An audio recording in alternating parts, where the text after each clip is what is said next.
ॐ त्र्यम्बकं यजामहे सुगन्धिं पुष्टिवर्धनम् उर्वारुकमिव बन्धनात् मृत्युर्मोक्षयमामृतात्। जय भोलेनाथ। आप सभी को महाशिवरात्रि पर्व की ढेर सारी शुभकामनाएं। मैं हूं राधिका और आप सभी का आपके अपने YouTube चैनल किटकैट स्टोरीज पर बहुत बहुत स्वागत है। आज की इस वीडियो में आप सुनने वाले हैं महाशिवरात्रि व्रत की कथा। साथ ही आप जानेंगे पूजा विधि और इस दिन रहने वाले शुभ मुहूर्त के बारे में। इस बार साल 2023 में महाशिवरात्रि का व्रत रखा जाएगा 18 फरवरी शनिवार के दिन, और इस दिन एक और संयोग बन रहा है। इसी दिन प्रदोष व्रत भी रखा जाएगा। प्रदोष व्रत के दिन प्रदोष काल में भगवान की पूजा की जाती है।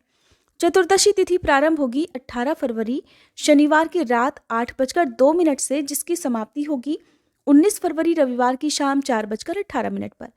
अगर तिथि की बात करें तो रात के समय तिथि प्रारंभ हो रही है, लेकिन उपवास आपको 18 फरवरी को ही रखना होगा, क्योंकि अगले दिन दोपहर के समय तक तिथि समाप्त हो जाएगी। और मान्यताओं के अनुसार चतुर्दशी तिथि में रात के समय ही भगवान शिव की पूजा खास तौर पर की जाती है, जिसमें 4 पहरों की पूजा करने का नियम है। और इसके अलावा शिवरात्रि के दिन प्रदोष काल में ही भगवान शिव का पूजन अनिवार्य भी होता है। तो प्रदोष काल का समय भी हमें 18 फरवरी को ही प्राप्त होगा। 19 फरवरी को आप केवल जलाभिषेक कर सकते हैं, लेकिन तिथि के अनुसार, नियमों के अनुसार 18 फरवरी को ही व्रत रखना शुभ रहेगा। निशिता काल का समय, जो कि मध्य रात्रि का समय होता है, वो 18 फरवरी शनिवार को रात 11:52 से लेकर 12:42 तक रहने वाला है। निशिता काल में भी आप पूजा तब कर सकते हैं यदि आपके पास चारों पहरों की पूजा करना संभव ना हो।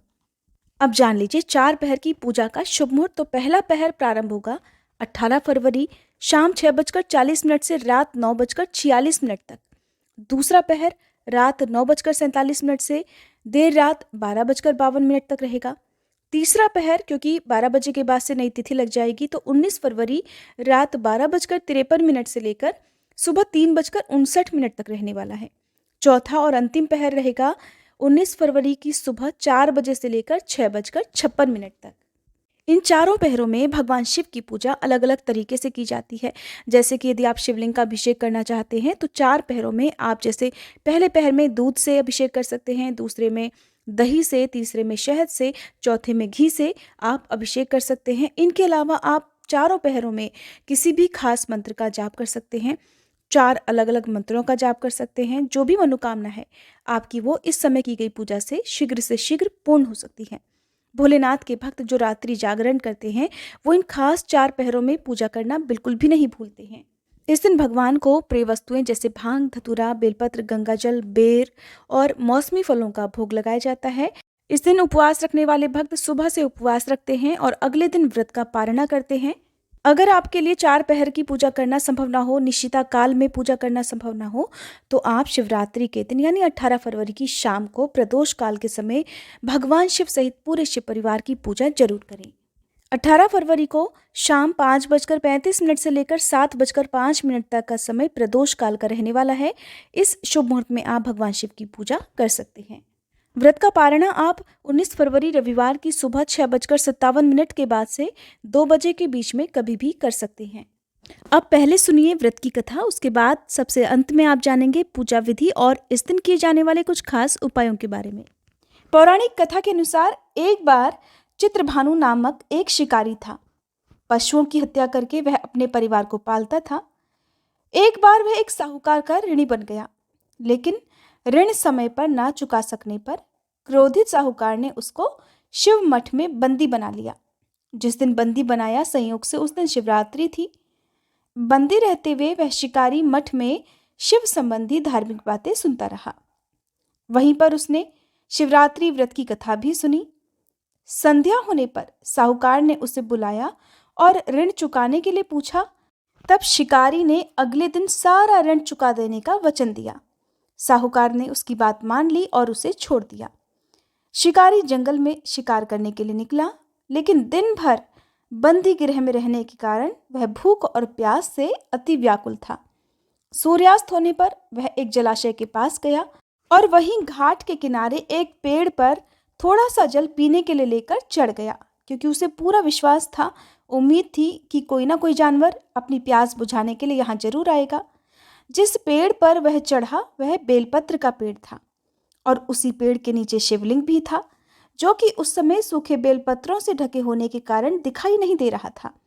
शिकारी को भी इस बात का पता नहीं चला। वो भूख और प्यास से थका हुआ था, तो उसी मचान पर बैठ गया। मचान बनाते समय उसने जो टहनियां तोड़ी, वो संयोग से शिवलिंग पर जाकर गिर गईं। इस प्रकार दिन भर भूखे प्यासे शिकारी का व्रत भी हो गया और शिवलिंग पर अनायास ही उससे बेलपत्र भी चढ़ गए। एक पहर रात बीत जाने पर एक गर्भिणी हिरनी तालाब पर पानी पीने पहुंची। शिकारी ने धनुष पर तीर चढ़ाकर जैसे ही उसकी प्रत्यंचा खींची कि उसके हाथ के धक्के से कुछ पत्ते और थोड़े से जल की कुछ बूंदें भी नीचे शिवलिंग पर गिर गईं और अनजाने में ही शिकारी के पहले पहर की पूजा भी हो गई। वह गर्भिणी हिरनी कहने लगी कि हे शिकारी, मैं गर्भिणी हूँ, शीघ्र ही बच्चे को जन्म देने वाली हूँ। तुम एक साथ दो जीवों की हत्या करोगे, जो बिल्कुल ठीक नहीं है। मैं बच्चे को जन्म देकर जल्दी ही तुम्हारे सामने आ जाऊंगी, तब तुम मुझे मार लेना। सुनकर शिकारी को उस पर दया आ गई और उसने अपने धनुष की प्रत्यंचा ढीली कर दी। देखते ही देखते वह हिरनी जंगली झाड़ियों में गायब हो गई। कुछ ही देर बाद एक और हिरनी उधर से आ निकली। शिकारी की प्रसन्नता का ठिकाना नहीं रहा। पास आने पर उसने फिर से धनुष पर अपना बाण चढ़ाया। कुछ बेलपत्र फिर से नीचे शिवलिंग पर जा गिरे और अनायास ही इस प्रकार शिकारी की दूसरे पहर की पूजा भी संपन्न हो गई। तब उसे देखकर वह हिरनी विनम्रतापूर्वक निवेदन करने लगी कि हे शिकारी महाराज, मैं तो थोड़ी ही देर पहले ऋतुकाल से निवृत्त हुई हूँ और कामातुर विरहिणी हूँ। अपने प्रिय की खोज में भटक रही हूँ। मैं अपने पति से मिलकर जल्दी ही तुम्हारे पास आ जाऊंगी। कृपया तुम मेरा विश्वास करो, तब तुम मुझे मार लेना। सुनकर शिकारी को उस पर भी दया आ गई और उससे जल्दी आना कहकर उसे जाने दिया। 2 बार शिकार खोकर अब वह शिकारी चिंता में पड़ गया। रात का आखिरी पहर बीत रहा था। तभी एक दूसरी हिरनी अपने बच्चों के साथ उधर से निकली। जैसे ही वह अपने बच्चों के साथ घाट पर पानी पीने के लिए आई कि शिकारी ने फिर से अपने धनुष पर तीर चढ़ा दिया। अब वह तीर चढ़ाकर छोड़ने ही वाला था कि फिर से अनायास ही कुछ पत्ते और जल की कुछ बूंदें शिवलिंग पर गिर गईं। उधर शिकारी को धनुष की प्रत्यंचा खींचा हुआ देखकर वह हिरनी बोल उठी कि हे शिकारी महाराज, हमें मत मारो। मैं इन बच्चों को इनके पिता के हवाले करके लौट आऊंगी। कृपया मेरा विश्वास करो और इस समय मुझे मत मारो, नहीं तो मेरे ये बच्चे अनाथ हो जाएंगे। शिकारी हंसने लगा और कहने लगा, सामने आए शिकार को छोड़ दूं? मैं ऐसा मूर्ख नहीं हूं। इससे पहले भी मैं 2 बार अपना शिकार खो चुका हूं। मेरे बच्चे भी तो भूख प्यास से तड़प रहे होंगे। उसके उत्तर में हिरनी कहने लगी कि जैसे तुम्हें अपने बच्चों की ममता सता रही है ना, ठीक वैसे ही मुझे भी इन बच्चों की फिक्र है। इसलिए सिर्फ इन बच्चों के नाम पर ही मैं थोड़ी सी देर के लिए तुमसे जीवन दान मांग रही हूँ। कृपया मेरा विश्वास करो, मैं इन्हें इनके पिता के पास छोड़कर जल्दी वापस आ जाऊंगी। हिरनी का दीन स्वर सुनकर शिकारी को उस पर भी दया आ गई और उससे भी जल्दी आना कहकर उसे भी छोड़ दिया। इधर शिकार के अभाव में बेल वृक्ष पर बैठा शिकारी बेलपत्र तोड़ तोड़कर क्रोध में नीचे फेंकता जा रहा था। अनजाने में उससे तीसरे पहर की पूजा भी स्वतः ही संपन्न हो गई। अब सुबह होने को हुई तो एक हष्ट पुष्ट हिरन उसी रास्ते पर आया। अब तो शिकारी ने सोच लिया कि इसका शिकार तो वह अवश्य करेगा, इसे किसी भी प्रकार वह जाने नहीं देगा।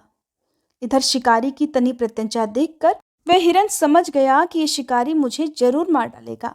फिर भी उसने विनती करते हुए कहा कि भाई, अगर तुमने मुझसे पहले आने वाली 3 हिरनियों और उनके साथ छोटे छोटे बच्चों को भी मार डाला है, तब तो तुम मुझे मारने में भी बिल्कुल देर मत करो, ताकि मुझे उनके वियोग में एक क्षण भी दुख न सहना पड़े, क्योंकि मैं उन हिरनियों का पति हूँ। और अगर तुमने उन्हें जीवन दान दिया है तो मुझे भी कुछ क्षण का जीवन देने की कृपा करो। मैं वचन देता हूँ कि उन सब से मिलकर मैं जल्दी ही तुम्हारे सामने उपस्थित हो जाऊंगा। हिरन की बात सुनकर शिकारी ने सारी बातें उस हिरन को सुना दी। इधर जैसे ही शिकारी ने फिर से प्रत्यंचा खींची थी कि अनायास ही फिर से कुछ बेलपत्र और जल की कुछ बूंदें शिवलिंग पर गिर गई। अनजाने में ही चौथे पहर की पूजा भी उससे संपन्न हो गई।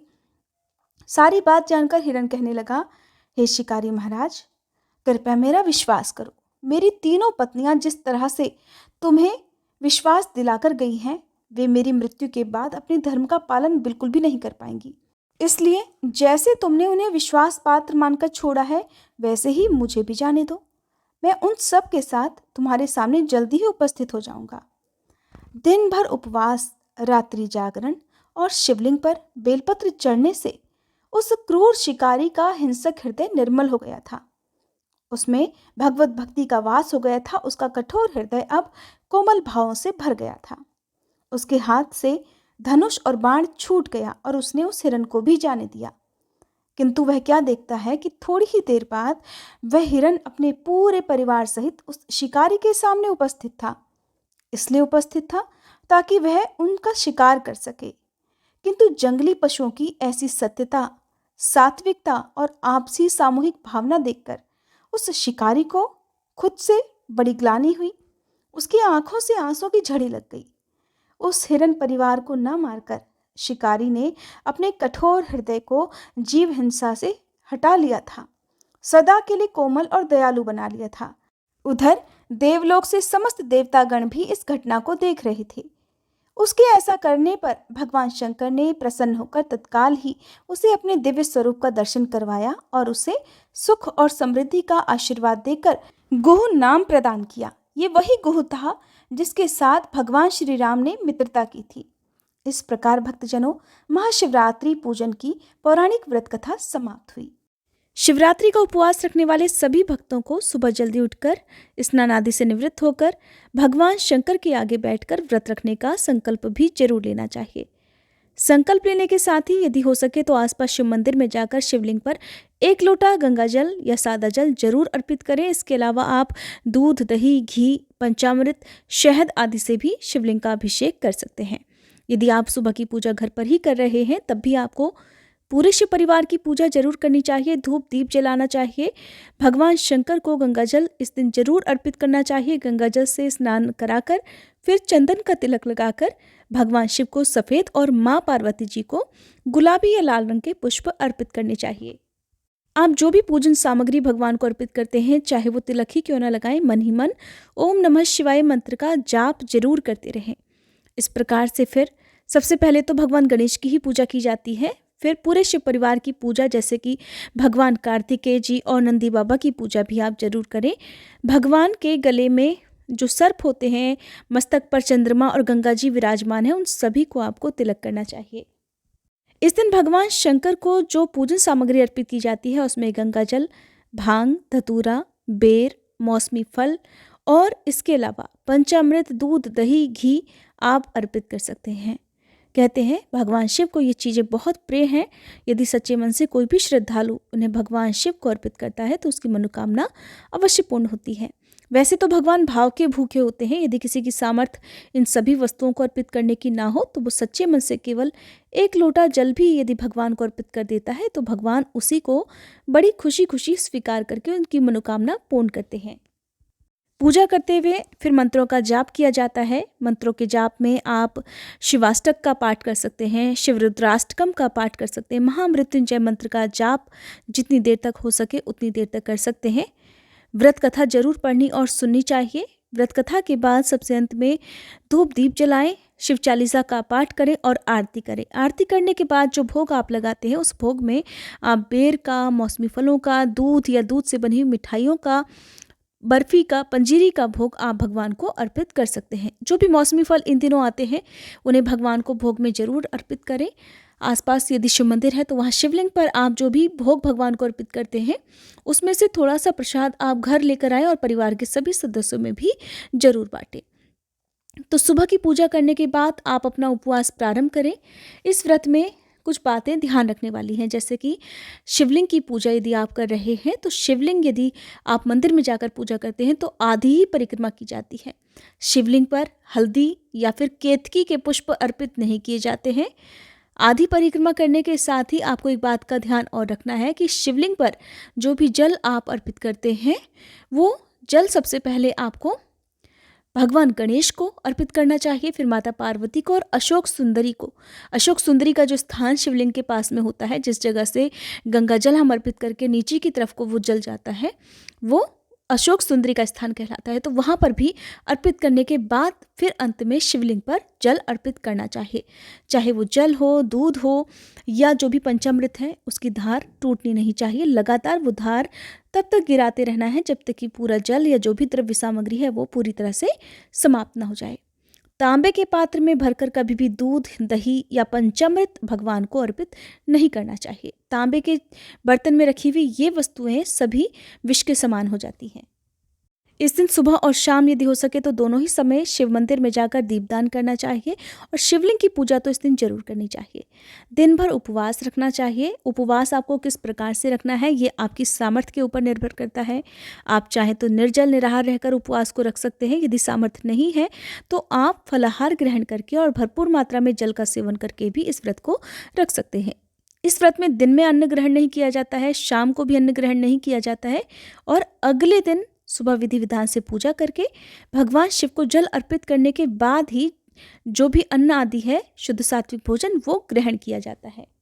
शिवरात्रि के दिन सबसे खास जो पूजा के मुहूर्त मैंने आपको वीडियो में बताए हैं, जैसे कि शाम को प्रदोष काल का समय और निशिता काल का समय। यदि 4 पहर की पूजा आप नहीं कर पाते हैं तो निशिता काल में आप पूजा कर सकते हैं। किसी भी खास मंत्र का जाप आप कर सकते हैं। मनोकामना सिद्धि के लिए, मनोकामना पूर्ति के लिए आप इन विशेष समय में, विशेष मुहूर्तों में पूजा कर सकते हैं। जो भक्त रात्रि जागरण कर सकते हो तो उन्हें 4 पहरों की पूजा भी करनी चाहिए। भगवान भोलेनाथ के जो सच्चे भक्त हैं वो पूरे 4 पहरों की पूजा करते हैं। यदि समय ना हो और आपकी सामर्थ्य ना हो तो पहले और अंतिम पहर की पूजा भी आप कर सकते हैं। शाम की पूजा प्रदोष काल में ही जरूर करनी चाहिए क्योंकि प्रदोष काल भगवान शिव को अत्यंत प्रिय है।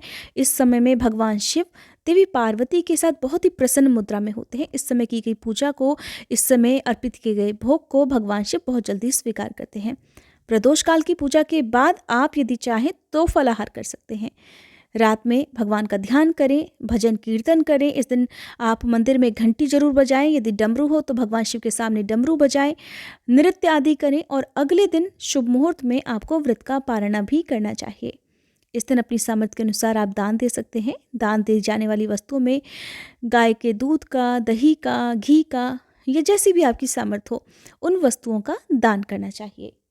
भगवान शिव को इस दिन आप किसी खास मनोकामना की पूर्ति के लिए शमी पत्र अर्पित करें और जो भी भक्त बेलपत्र अर्पित करते हैं उन्हें ध्यान रखना है कि बेलपत्र की जो 3 पत्तियां होती हैं उसमें से एक भी पत्ती खंडित नहीं होनी चाहिए और बेलपत्र की जो चिकनी वाली साइड होती है उस तरफ को शिवलिंग के ऊपर रखना चाहिए।